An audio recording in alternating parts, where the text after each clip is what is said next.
Mungkinkah sumber daya paling kritis dan mematikan di abad ke-21 bukanlah minyak, emas, atau mineral teknologi, melainkan hanya segelas air biasa? Mungkinkah proyek bendungan raksasa yang membanggakan, yang dibangun di pegunungan suatu negara, menjadi vonis mati dan krisis keamanan nasional bagi negara lain di seberang perbatasan? Apakah kita sedang bergerak menuju skenario distopia yang kita lihat di film-film era kegelapan di mana konflik global masa depan benar-benar akan pecah demi air? Hingga hari ini, kita selalu menganggap air sebagai hak yang akan mengalir selamanya saat kita menyalakan keran, sesuatu yang gratis dan tidak ada habisnya. Namun di balik layar, di atas peta dan di meja diplomasi, perang strategis besar telah dimulai. Hari ini, kita melihat lebih dekat pada permainan catur geopolitik baru di mana era minyak perlahan-lahan berakhir dan umat manusia akan diuji oleh rasa haus, perang air. Apakah Anda siap untuk mempelajari faktanya? Mengapa kita mendiskusikan masalah ini begitu sengit hari ini, dan tidak selama berabad-abad? Jawabannya tersembunyi bukan di peta, melainkan dalam statistik. Populasi dunia meningkat dengan kecepatan yang luar biasa, megacity raksasa didirikan, dan permintaan produksi industri tumbuh secara eksponensial setiap hari. Pada titik ini, sebuah pertanyaan mungkin segera terlintas di pikiran, bukankah 3/4 dunia tertutup air? Mengapa kita mengalami krisis air? Ya, ada jumlah air yang luar biasa di dunia kita. Namun, 97% air di planet kita adalah air asin di lautan. Rasio air tawar yang dapat diminum dan digunakan manusia dalam pertanian hanya 3%. Dan sebagian besar dari 3% itu membeku di kutub dan gletser.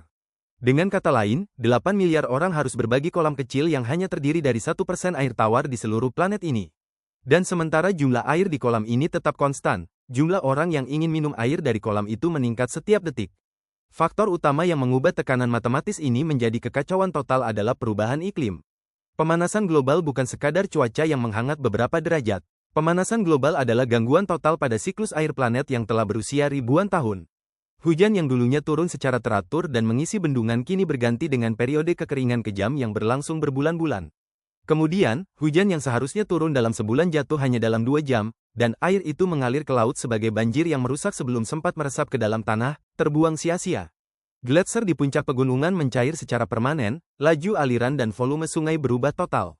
Jadi masalah yang kita hadapi bukan hanya penurunan jumlah air. Yang benar-benar menakutkan adalah air menjadi sulit diprediksi. Petani tidak lagi tahu kapan hujan akan turun atau bagaimana merencanakan tanaman mereka. Ketika krisis air disebutkan, kita semua berpikir untuk mempersingkat waktu mandi atau mematikan keran saat menyikat gigi. Namun, upaya individu ini hanyalah setetes air di lautan. Konsumen air tawar yang paling kejam dan terbesar di dunia bukanlah rumah atau pabrik kita, melainkan sektor pertanian. Sekitar 70% air tawar yang digunakan manusia digunakan untuk mengairi ladang. Dan bagian terburuknya adalah sebagian besar sistem irigasi ini dilakukan dengan metode yang sangat tidak efisien yang disebut irigasi liar. Bertonton air dituangkan ke tanah secara tidak sadar dan menguap di bawah sinar matahari sebelum sempat digunakan oleh tanaman. Kita harus memberi makan orang, jadi kita harus mengairi ladang. Namun saat mengairi ladang-ladang itu, kita benar-benar menghabiskan air tanah. Ingatlah ini, krisis air yang Anda dengar di berita hari ini sebenarnya adalah langkah kaki sunyi dari krisis pangan yang akan Anda lihat di meja sarapan Anda besok pagi. Jika tidak ada air, tidak ada makanan. Jadi, sepanjang sejarah, apakah tentara dari 2 negara bersiap dan berperang hanya untuk merebut sungai? Kita perlu seimbang dalam masalah ini. Sepanjang sejarah, telah banyak terjadi ketegangan lokal, pemberontakan, dan krisis diplomasi terkait sumber daya air. Namun, perang global besar yang dideklarasikan secara langsung dan hanya demi air sangatlah jarang. Tapi ini tidak berarti hal itu tidak akan terjadi di masa depan. Meskipun air tidak memulai perang dengan sendirinya, ia adalah percikan mematikan yang tiba-tiba dapat meledakkan ketegangan politik, etnis, dan ekonomi yang sudah ada. Jika sudah ada konflik perbatasan atau ketegangan agama di suatu wilayah, penurunan jumlah air di wilayah tersebut membuat perdamaian menjadi sangat tidak mungkin. Tempat-tempat di mana krisis ini paling terkonsentrasi adalah sungai-sungai lintas batas yang masif. Karena sungai tidak mengenal batas politik, visa, atau paspor di peta. Mereka lahir di satu negara, melewati 3 negara, dan mengalir ke laut di negara keempat. Aliran darah dunia, seperti sungai Nil, Efrat, Tigris, Indus, dan Mekong, berada tepat dalam situasi ini. Disinilah pertanyaan masif yang sebenarnya dimulai. Dapatkah keputusan politik di negara hulu, negara tempat sungai itu lahir, menjadi nasib bagi negara yang menunggu air itu dihilir? Ketika negara hulu memutus aliran air, bagaimana negara hilir akan memberi makan para petaninya?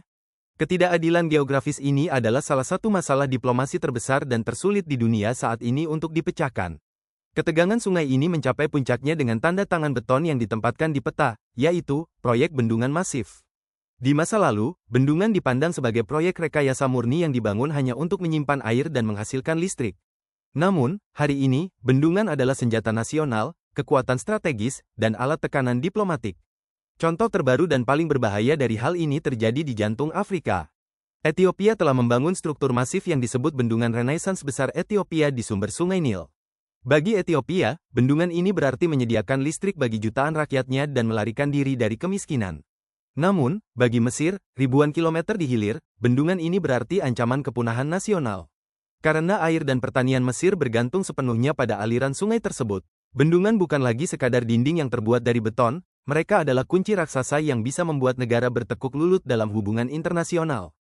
Para politisi dan media biasanya berbicara tentang sungai dan bendungan. Namun, persaingan yang jauh lebih berbahaya, jauh lebih sunyi dan tak terlihat sedang terjadi di bawah tanah, air tanah.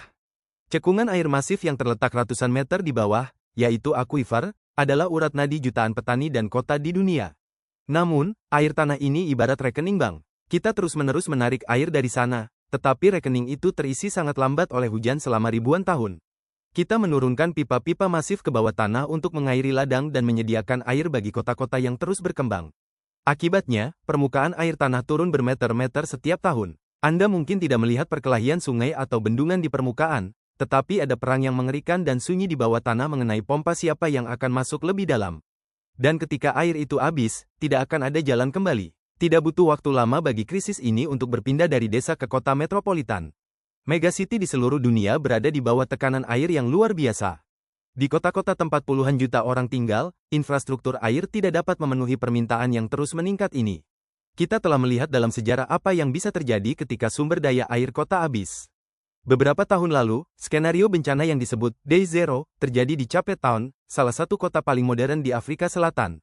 Bendungan sampai pada titik mengering sepenuhnya, dan pemerintah mengumumkan bahwa pada hari tertentu, mereka akan sepenuhnya memutus air keran di seluruh kota, dan orang-orang akan mendapatkan air dalam jeriken dari alun-alun di bawah pengawasan militer. Meskipun hujan yang turun di saat-saat terakhir menyelamatkan kota, peristiwa ini secara menakutkan menunjukkan kepada seluruh dunia bagaimana sebuah kota modern dapat bertekuk lutut menghadapi rasa haus. Day Zero sedang menunggu di depan pintu bagi banyak megacity di dunia. Jika Anda masih berpikir bahwa krisis air hanyalah tentang tidak bisa menemukan air untuk diminum, Anda melakukan kesalahan besar. Air bukan sekadar cairan transparan yang ada di gelas Anda. Ia adalah lem tak terlihat yang menghubungkan seluruh ekonomi global. Ribuan liter air dibutuhkan untuk memproduksi kapas dari kaos yang Anda kenakan. Jumlah air bersih yang sangat besar digunakan di pabrik-pabrik untuk mengolah baja mobil Anda dan untuk memproduksi microchip pintar di ponsel di saku Anda. Air dibutuhkan untuk mendinginkan reaktor pembangkit listrik tenaga nuklir dan pembangkit listrik tenaga termal, serta untuk menghasilkan energi. Jika air habis, bukan hanya keran Anda yang kering, pabrik berhenti, pembangkit listrik mati, rantai pasokan runtuh, rumah sakit tidak dapat berfungsi, dan bencana kesehatan masyarakat dimulai. Hilangnya air adalah serangan jantung bagi seluruh sistem ekonomi. Mengingat gambaran gelap ini, mari kita ajukan pertanyaan yang sebenarnya lagi. Di masa depan, akankah negara-negara mengirim tentara mereka berperang demi air? Kita harus melakukan analisis yang hati-hati dan berkepala dingin. Air itu sendiri mungkin bukan penyebab perang dunia dengan sendirinya. Negara-negara umumnya lebih memilih untuk menyelesaikan masalah air melalui diplomasi dan di meja perundingan. Namun, penurunan ketersediaan air memicu bencana besar lainnya. Ladang yang gersang menjadi kering, petani bangkrut. Jutaan orang yang lapar dan tidak dapat mencari nafkah di negara mereka sendiri mulai melakukan migrasi iklim yang masif dan tak terbendung menuju negara-negara yang memiliki air dan makanan. Ekonomi runtuh, pemberontakan sosial terjadi. Singkatnya, air mungkin bukan senjata pertama yang meledak dalam perang masa depan, tetapi ia akan menjadi bahan bakar utama dari krisis politik, gelombang migrasi, dan ketegangan sosial yang akan memicu senjata tersebut. Bahkan jika air bukan percikannya, ia adalah hal yang akan membasahi seluruh bubuk mesiu dari atas ke bawah. Jadi, apakah umat manusia harus menerima nasib gelap ini? Apakah tidak ada secercah harapan di depan kita? Tentu saja ada, dan cahaya itu datang dari laboratorium teknologi. Negara-negara seperti Israel, yang sumber daya airnya sangat terbatas, menciptakan revolusi pertanian di gurun hari ini berkat teknologi. Mereka mengubah air laut menjadi air tawar dengan desalinasi di pabrik-pabrik besar. Alih-alih menuangkan air sembarangan ke ladang, mereka menggunakan sistem tetes pintar berbasis kecerdasan buatan yang hanya memberikan setetes air yang dibutuhkan ke akar tanaman. Mereka mengolah air limbah di kota-kota dan mengintegrasikannya kembali ke dalam sistem. Mereka mengelola tingkat kehilangan dan kebocoran dengan data satelit. Dengan kata lain, jika umat manusia mau, ia memiliki kecerdasan untuk mengatasi krisis ini dengan sains dan rekayasa. Ketika kita menyatukan semua potongan itu, kebenaran terbesar yang perlu kita pahami adalah ini, masalahnya bukan hanya penurunan jumlah air di planet ini atau kurangnya hujan. Masalah sebenarnya adalah siapa yang mengendalikan air ini. Siapa yang memiliki akses ke air bersih itu dan siapa yang akan mengelola pintu-pintu bendungan. Kekuasaan ada di tangan mereka yang memegang air.